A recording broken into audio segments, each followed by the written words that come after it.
हम बात करते हैं अनिद्रा की। अनिद्रा से करीब करीब 25% लोग पीड़ित हैं जिनको अच्छे से नींद नहीं आती। कुछ छोटे बच्चों को छोड़ दीजिए, कुछ जवान जो बहुत अच्छे एक्सरसाइज करते हैं उनको छोड़ दीजिए, कुछ आत्मज्ञानी, आत्मवेता, ब्रह्मवेता महापुरुषों को छोड़ दीजिए, शेष को नींद बहुत अच्छी नहीं आती। किसी को बहुत अधिक सपने आते हैं और सपने भी डरावने बुरे सपने आते हैं। किसी की नींद बार बार टूटती रहती है, नींद तो आई फिर टूट गई, गाढ़ निद्रा नहीं आती। नींद से उठने के बाद थकान पूरी दूर नहीं होती है। ये बहुत लोगों की शिकायत है। और कुछ तो लोग करवटें बदलते रहते हैं, एक एक दो दो चार चार घंटा लग जाते हैं नींद आने में। माने कुछ लोग 10 बजे सोते हैं तो जाकर के 12 बजे, किसी को 1 बजे, किसी को 2 बजे नींद आती है। अनिद्रा, इंसोम्निया बहुत बड़ी समस्या है। विदेशों में तो ज़्यादातर लोगों को नींद की गोली लेकर के सोना पड़ता है।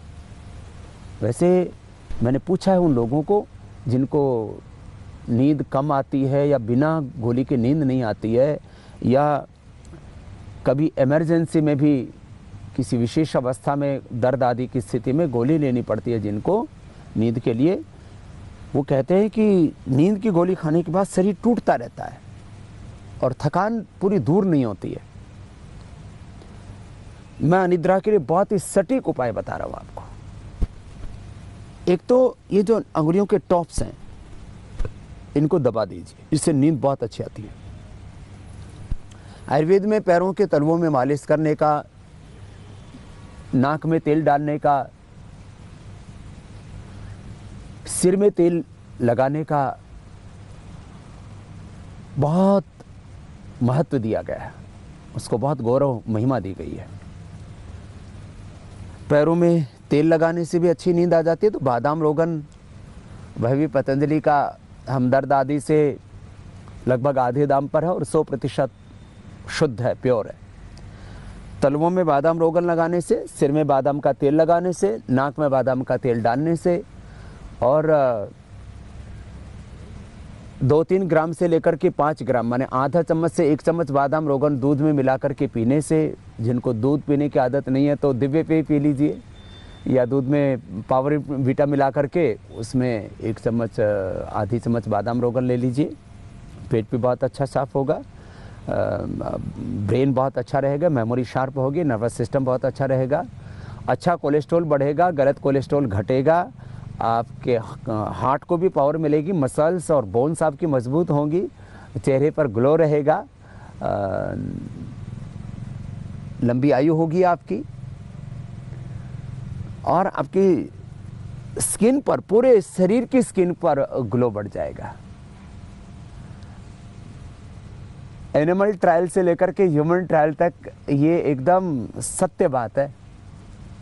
हम छोटे बच्चे थे तब देखते थे सर्दी की ऋतु में ऊंट को और बैलों को नाल दिया करते थे तेल की, और घी होता था तो घी की दे दिया करते। जिसको एक नाल दे दी गई, माने उसमें लगभग 100 ml तेल या 100 ml घी होता था, वो ऊंट या बैल दिन भर काम करके थकते नहीं थे। उनकी चमड़ी पर, उनके जो है बदन पर इतनी जबरदस्त चमक आती थी, दूर से ही वो देदीप्यमान दिखाई देते थे। खैर, तो मैं कह रहा था नींद नहीं आती है तो ये उपाय किया करें आप, बादाम रोगन वाला। और मेधावटी तो अनिद्रा के लिए अचूक है। मेरा बांसवाड़ा में शिविर चल रहा था, जिस जैन परिवार में मेरा आश्रय था, जहाँ संत निवास बनाया गया था, वहाँ पर एक बहू ने कहा, स्वामी जी लगभग पिछले 10-15 साल से मैं ठीक से सोई नहीं हूँ और बहुत उपाय कर लिए। मैंने उस बेटी को कहा कि आज आप मेधावटी लो। उसने मेधावटी तुरंत मंगाई और 2 गोली खाई उसने। दूसरे दिन जब वो भोजन प्रसाद के लिए मेरे पास आए तो कहने लगे, स्वामी जी मैं पहली बार ज़िंदगी में, बचपन का तो मुझे याद नहीं कि कितने अच्छे से मैं सोई थी, मैं पहली बार ज़िंदगी में इतने अच्छे से सोई हूँ, मैं उसको शब्दों में बयान नहीं कर सकती। ये एक व्यक्ति की बात नहीं, ये हजारों लोगों पर, लाखों लोगों पर हमने आजमाया है।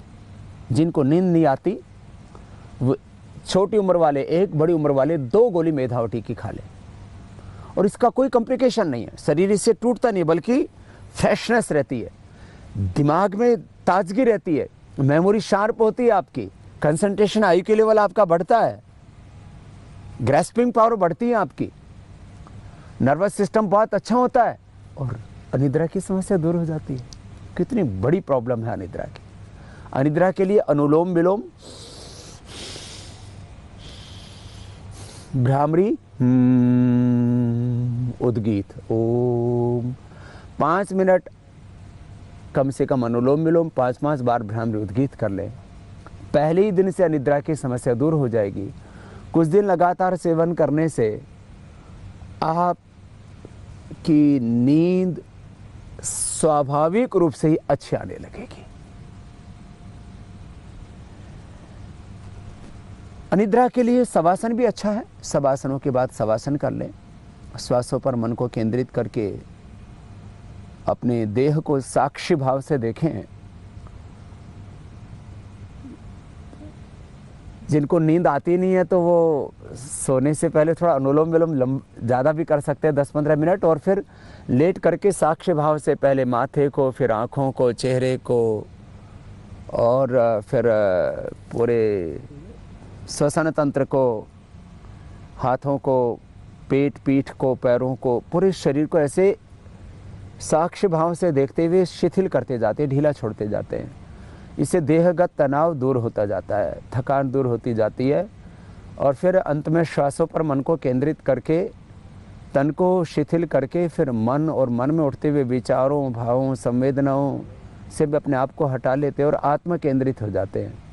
योगश्चित्त वृत्ति निरोध तदा दृष्टु स्वरूपे अवस्थानम। अपने स्वरूप में, अपने निजता में हमारा स्वरूप है, हम ज्ञानमय, ज्योतिर्मय, तेजोमय, सुखमय, शांतिमय, आनंदमय, प्रसन्नतामय, पुरुषार्थमय, ऐश्वर्यमय आत्मा है।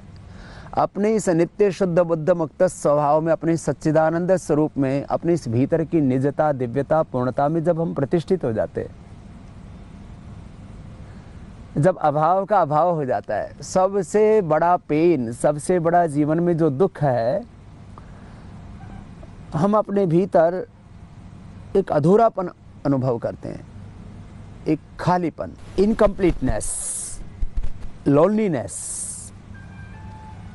अधूरापन, खालीपन को भरने के लिए हम बुरे बुरे दृश्य देखते हैं, बुरे बुरे गाने सुनते हैं, बुरी बुरी चीज़ें खाते पीते हैं, बुरी बुरी चीज़ें करते हैं, और हम सोचते हैं कि इससे हम तृप्त हो जाएंगे। बुरी चीज़ें तो छोड़िए, आप दुनिया की अच्छी और बुरी सारी चीज़ें आपको मिल जाए, ये हमारे ऋषियों का निष्कर्ष है। यत् पृथिव्याम ब्रीहे यवम हिरण्यम पशवास्त्रिया एकस्यापि न पर्याप्तम तस्मात् तृष्णम परित्यजेत्। न जातु काम कामानां भोगेनोपशाम्यते हविषा कृष्ण वर्तमेव भूय वा विवर्धते। जैसे आग में घी डालने से और उसकी ज्वालाएं तीव्र हो जाती हैं, ऐसे ही हमारी कामनाओं की, तृष्णाओं की, वासनाओं की, भोगों की आग प्रबल होती जाती है। भोगा न भुक्ता वयमेव भुक्ता, तपो न तप्तम वयमेव तप्ता, कालो न यातो वयमेव याता, तृष्णा न जीर्णा वयमेव जीर्णा। हम जीर्ण शीर्ण हो जाते, लेकिन तृष्णाएं हमारा पीछा नहीं छोड़ती। तो ये जो कामनाएं हैं, ये हमें बहुत दुखी करती है। तो इसी वजह से लोगों को नींद नहीं आती है, लोग सुखी नहीं है, लोगों को तनाव है, हृदय रोग है, उच्च रक्तचाप है, डायबिटीज है, अस्थमा है, अर्थराइटिस है, लीवर की प्रॉब्लम है, किडनी की प्रॉब्लम है, स्किन की प्रॉब्लम्स है, SLMS ऑटोइम्यून डिजीज और कैंसर जैसे रोग हैं। इस लोनलीनेस, इनकम्प्लीटनेस, अकेलेपन, खालीपन को भरने के लिए आपको बाहर की चीज़ें पूरी मदद नहीं कर सकती। हाँ, जो भीतर से तृप्त है उसको बाहर का जमाना भी मदद करता है, जो भीतर से शांत है उसको बाहर से भी शांति मिलती है। गांव में एक छोटी सी कहावत है, बोले घर खीर तो बाहर भी खीर। जो भीतर से सुखी है उसको बाहर से भी सुख मिलता है, जो भीतर से तृप्त है बाहर से भी उसको तृप्ति मिलती है, जो भीतर से शांत है बाहर से भी उसको शांति मिलती है, और जो भीतर से अधीर है, अतृप्त है, अशांत है, दुखी है, भीतर से टूटा हुआ है, उसको लोग भी तो और तोड़ देते हैं। तो अनिद्रा का एक कारण ये खालीपन है। इस खालीपन को भरने के लिए एक आध्यात्मिक उपचार है, आध्यात्मिक विचार है।